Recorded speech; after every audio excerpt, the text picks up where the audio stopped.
Good morning, good afternoon, good evening, whatever time it is you're watching this video. Thank you so much and welcome to my channel.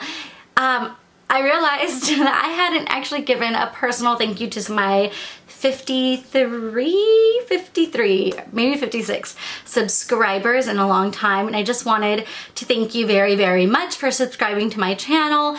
If you haven't already, please tap the little notification bell because it'll let you know when I upload. Sometimes I'll upload once a week, sometimes I won't upload for a few weeks, so that notification bell really helps you not forget about me, which in turn helps me keep you as one of my subscribers. So thank you again for subscribing to my channel. Thank you again for being here. Because it's what I do, I'm gonna do another basically very glam look, taking you step by step. It's gonna be completely different than the previous one. You will see a theme. I'm working with a lot of blues these days, and that's because I am so lucky to be doing my sister's makeup for her wedding, and we wanted to incorporate some sort of maybe blue shadow look, but I also wanted to look really beautiful and glamorous and bridal-like.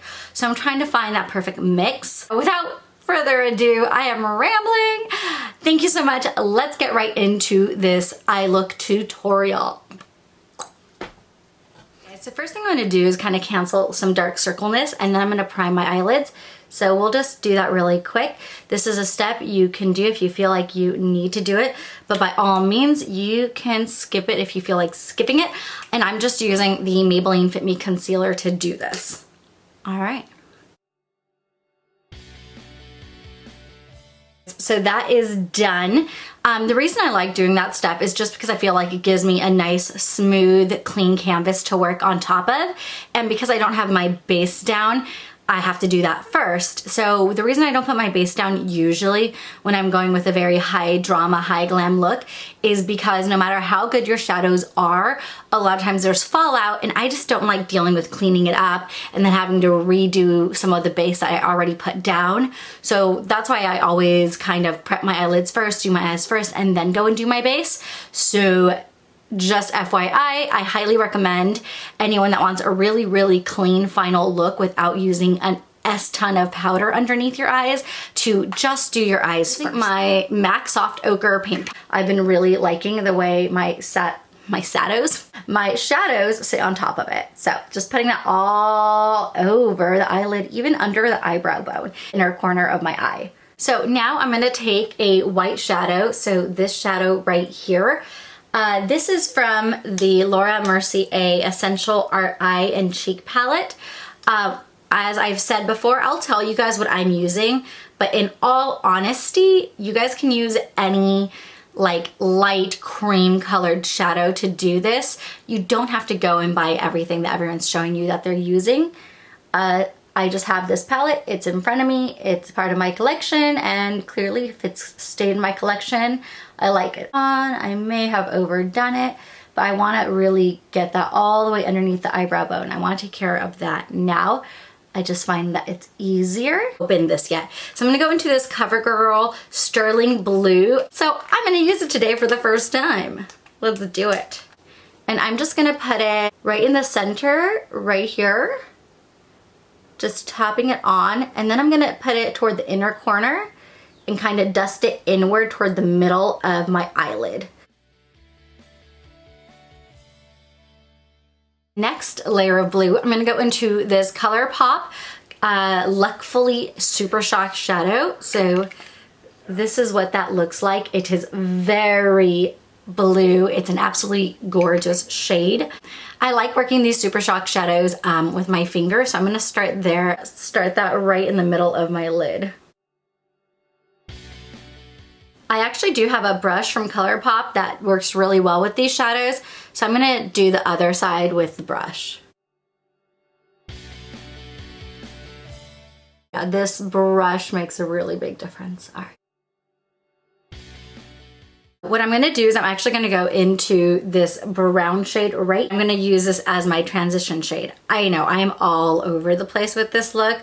I started off in a very strange place, but you know what? Sometimes you just wanna go for it, and that's what I wanted today, clearly. So just putting that on the outside and bringing it over the crease.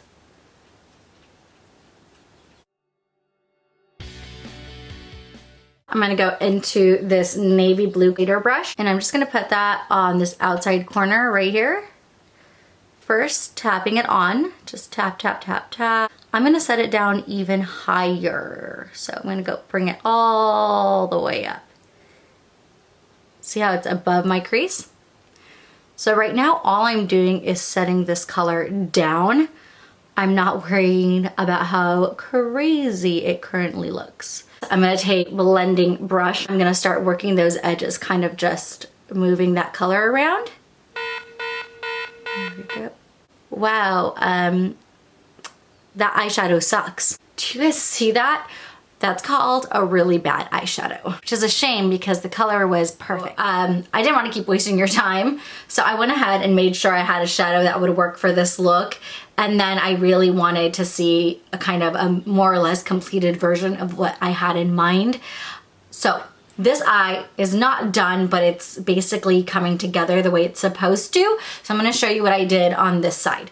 So same thing I was doing, I just went into my Tarte palette instead, and then I just pat it out here. I really put it down first. So that's what we had done with that Laura Mercier shadow. That did not work out. And then taking that blender brush and I'm just first patting it. And I know maybe you're like, you're giving this one more a chance because you're patting it. Maybe, but whatever. And then I'm sweeping it across the crease. So blending in little circles and then sweeping. And then blending and then sweeping. So blend, sweep.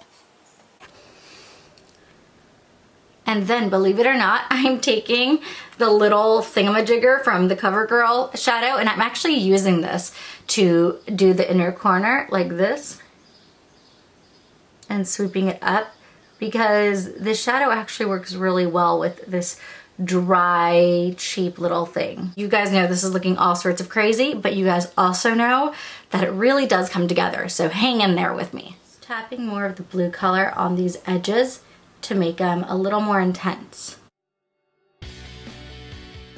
Now I'm gonna go back to the ColourPop shadow and I'm gonna just add a little bit more because I still want that to kind of be the star of this look because it's so pretty. So I don't wanna dismiss it basically. So I'm just taking more of that, just plopping it right here, right in the middle.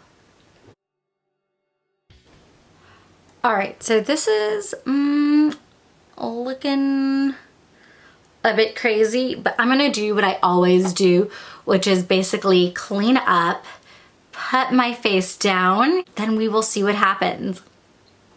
Okay, so we got a lot of it cleaned up, but obviously this needs to now be better blended on the outskirts to make it seamless into the skin, but I can't really do that until I'm done with my foundation.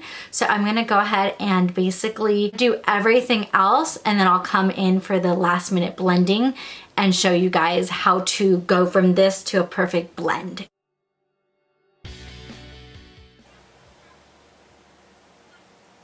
Please ignore how white my face is. If you guys want to see what foundation I tried today, I'll link it down below. So let's be honest, it's not perfect, but it's not bad. All right guys, so this eye look is almost done. One really important thing is to always cover up your lash band. So I'm just gonna go in with this Laura Mercier Noir Eye Cream Eyeliner. It's one of my favorites. It is pretty darn amazing. That's all I gotta say about that. So I'm gonna use this to cover the lash band. All right guys, this is the final look. I hope you enjoyed this tutorial. Sorry if some parts look like they got skipped, but when you feel like you're watching a tutorial and then things get skipped, it really isn't that they get skipped, but I'll be really upfront and honest because I think it's important. A look that you see, you guys get to see it condensed into like 10 minutes.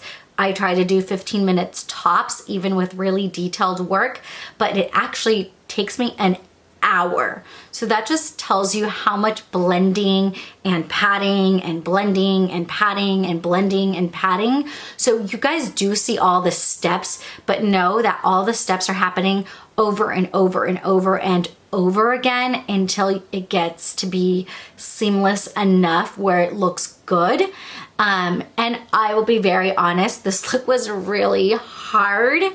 I should have attempted working with some of these eyeshadows before I filmed it for you guys. I don't know, I just thought it's another blue eye look. I've done these a million times, you know, to go out, to whatever, and I didn't really think about it too much. So hopefully this was still educational for you guys. Hopefully you still enjoyed it. And I think the final result ended up, you know, pretty good. Thank you guys so much. Please leave your comments down below. Is this horrible? Is it okay? Please ignore the fact that I look like Casper. We don't want to get into that, but that's a whole different situation. Thank you so very much for watching. Thank you for joining me today. I love you guys.